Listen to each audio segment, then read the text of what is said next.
Thanks for joining us for this week's Raider Report. I'm Conrad. And I'm Emma. Please stand for the national anthem performed by Devin Schlender and Trenton Tourville from the guitar class.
To start off today's broadcast, PHS Student Council is hosting a Red Cross blood drive in the gym. If you're interested in donating, please head down during a PLT to sign up online. In addition, Student Council is getting ready to throw the snowball dance this month. The dance will be January 25th from 7 to 10:30. Doors close at 9 and students' IDs are required. If interested in going, tickets will be on sale starting next week, Monday, during all lunch months through January 24th. In other news, DECA competed at district this past weekend, and many students were recognized for high achievement, and some even qualified for state. Students advancing to state are Mitchell Peon. He was an exam medalist, role play medalist, and second place overall entrepreneurship. Addie Buckert and Kennedy Nowak were team exam medalists and third place overall in marketing. Haley Monk and Isabella Pionsky Dickinson were team role play medalists and fourth place overall in marketing. More students who were recognized for high achievement were Liam Ford, an exam medalist. Ayla Gratalushin and Linda Hassan, who were team role play medalists. Cecilia Jandrick and Maggie Gumina were team exam medalists. Olivia Stittle and Haley Jansen were team exam medalists. Lucia De Janeiro and Kason Klarkowski were team exam medalists and role play medalists. Congratulations to all who competed. In other news, Emma Allsweed is one of 18 students throughout the state to make it into the WCDA program's first ever elite a cappella group. She will be performing 5 songs tonight at UW Lawrence in Appleton. Congrats, Emma. Make PHS proud. Moving on, let's congratulate some more students for being the December Students of the Month. Here's RSN reporter Ever Sauer to tell us more about the hardworking students at PHS.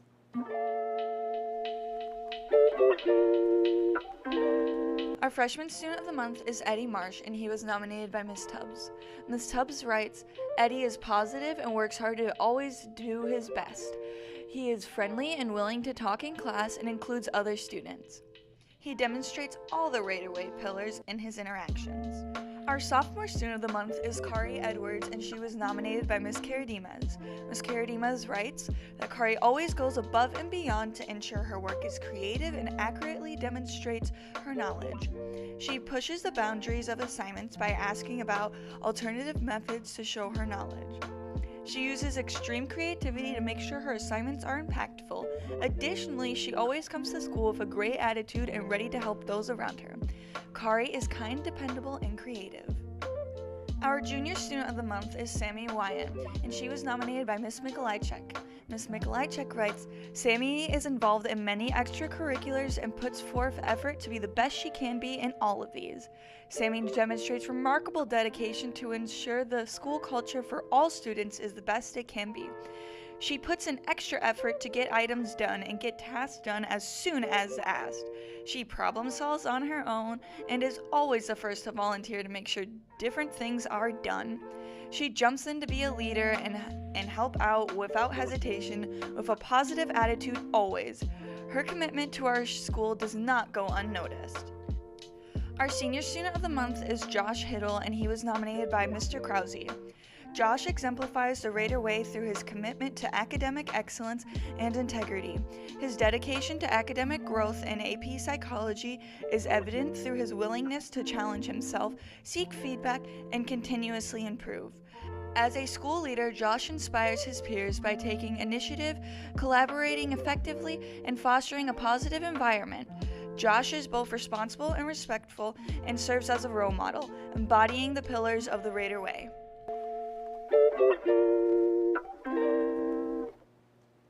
Thank you, Eva, and congratulations to all of the December Students of the Month. This month's positive postcard winners are Riley Momartz and Mrs. Brown. Mrs. Brown would like to acknowledge how Riley has stepped up and been a leader with the Acapellas. Keep it up, Riley. Way to show the Raider Way. It's really come to the administration's attention that many students are failing to use respectful language when talking to peers or even teachers. Here's a heartwarming story of how one disrespectful student came to rise above his problems and make a victorious return to glory. Bro, grade my paper, man. Like, I need to be off the restrictions. Ugh. This is unacceptable. I will not be grading your paper that you turned in 2 months late until you learn some respect.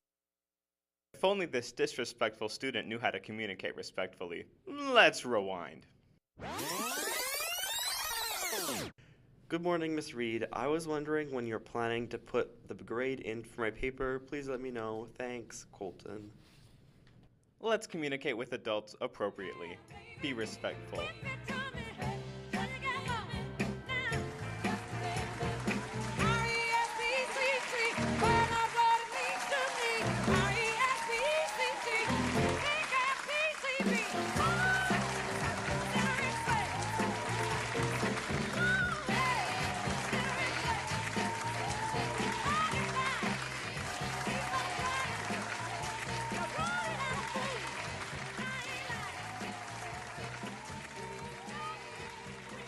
What an inspiring tale.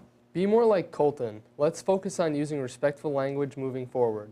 Monday was the first day that schedule requests were open for the 25-26 school year. I wonder if there's any interesting classes to take next year. Well, here's RSN reporter Colton White to tell us more about class opportunity for the next school year. Have you ever been interested in what goes on behind the scenes during the Raider Reports or during RSN Sports live streams?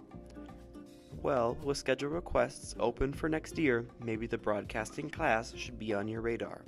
The broadcasting team works on all the streams that happen in and around the high school, including the weekly Raider Reports, as well as many sports streams throughout the year. Besides live streams, individuals in the broadcasting class work to make feature stories and individual smaller videos for the reports, allowing students to show their artistic abilities and writing skills. My favorite thing about the class is that it's a student-run production, so students get a say in what they want to see on the report, what they want to be involved in, what programs or skits they want to produce. Being a part of the broadcasting class allows you to make new skills in video production and live streaming, or expand on skills that you already have. And on top of making new skills, the broadcasting class is a perfect place to meet new friends with others that share the same interests as you. One thing that I really like about being in the broadcasting class is just the flexibility that we have. You know, like, we're not always in class mods 1, 2, but we're able to fill in that time throughout the rest of the week using PLTs. We're able to come in here, either grab a camera, go out and record something, or just use the room as a nice facility for PLT. You know, we're able to use the Macs for our schoolwork. Like, writing essays is so easy on Macs compared to the iPads, and it's just a nice room that we're able to have. I enjoy the creative freedom that the class allows with the environment that we have in the classroom, and the Macs are really fun to work on. I enjoy broadcasting because you get to use a lot of different tech tools and you get to advance your skills week by week. And I also enjoy it because there are no lectures and you don't really have to take notes. You simply learn by doing it and hands-on. Anyone could take the class because you could really find your niche within the class. So if you like to be in front of the camera, if you like to be behind the camera, if you like to work on editing or different computer programs, there is something for you in broadcasting. So, if you have any interest in joining, go ahead and add it to your schedule for next year. We would love to welcome you to the class. Thanks, Colton. If you're interested in joining broadcasting and have any questions, please reach out to an RSN member or talk to Mrs. Langlitz. Now on to Austin and Riley for this week's Raider Sports Report. Last Friday, the girls' basketball team lost against the Bayport Pirates 59-67, but then bounced back swiftly, defeating the Trojans of Southwest on Tuesday 73-22. They will travel to take on Notre Dame tonight. Last week Friday, the boys' basketball team defeated Bayport 76-64 and traveled to Southwest on Tuesday, downing them with ease 64-24. They will face off against the Tritons right here at home tonight. The boys' swim team had a meet on Tuesday against Sheboygan North. This past weekend at Freedom, our dance team competed and took third in D3 pom and D2 kick, and second in D2 kick. They also took fifth in D3 jazz. For the duets, Sadie Jacobson and Kendra Gauthier took fifth, Summer Stockfish and Summer Hendricks took second, Anna Friedman and Elizabeth Salerno took first. The senior small group took first. The soloist places were Emma Krinigan sixth, Anna Friedman in fifth, Elizabeth Salerno in fourth, and Emma Jarvie taking third. The boys' wrestling team had a rescheduled duel against Manitowoc, and they took on Preble last night. The girls' wrestling team had a tournament on January 4th in Shiocton, and they have a match tonight in UW Stevens Point. That is all we have for this week's Raider Sports Report. Good luck to the winter athletes on the rest of their season. Thanks, Austin and Riley. On to more announcements over in the Science Pod. Wait, guys, there's something wrong. Sorry, it seems like we're having some technical difficulties. Cut the cameras!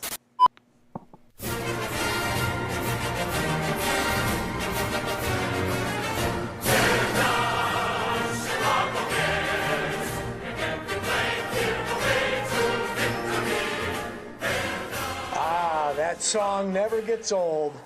You know the Bears fight song was American Top 40's #1 hit in 1985? Oh, yeah, I did know that. Did you know as well that the Super Bowl Shuffle was America's Top 40 hit in 1985? I did know that. Yeah. Da Bears. Ooh, how about that Bears punt play, huh? They had those Packers totally faked out, totally fooled. Totally fooled. It was great. Kind of like the Packer fans thinking they're going to win in the playoffs.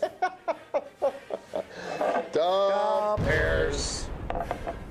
And what about that field goal? You know, it was so good, it's probably worth another look. I would agree. Good snap. Good hold. The kick on the way by Santos, and it is good! The Bears' losing streak comes to an end on the final play of the regular season. See what happens when defensive players have to legally line up and can't jump over the center for the block? Not this time, Green Bay. No way. You know, as I understand it, they're going to put an asterisk at this game. Kind of like when Mikowski stepped over the line of scrimmage and passed for that game winner. That's an asterisk game.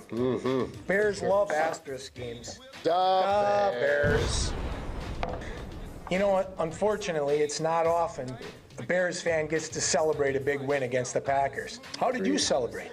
Well, I called up my friends and I talked about how great the Bears played, and I said, hey, the Bears are undefeated in 2025. Da Bears. You know, I told myself I get to wear my Chicago Bears apparel all week, and I've been enjoying doing that here at Pulaski High School. Mr. G, Packer fans often say beating the Packers for the Chicago Bears is like winning the Super Bowl. You know, I hear that all the time when the Bears finally win. So, knowing that, a toast to the 2025 Super Bowl champs. Super Bowl champs. Da Bears.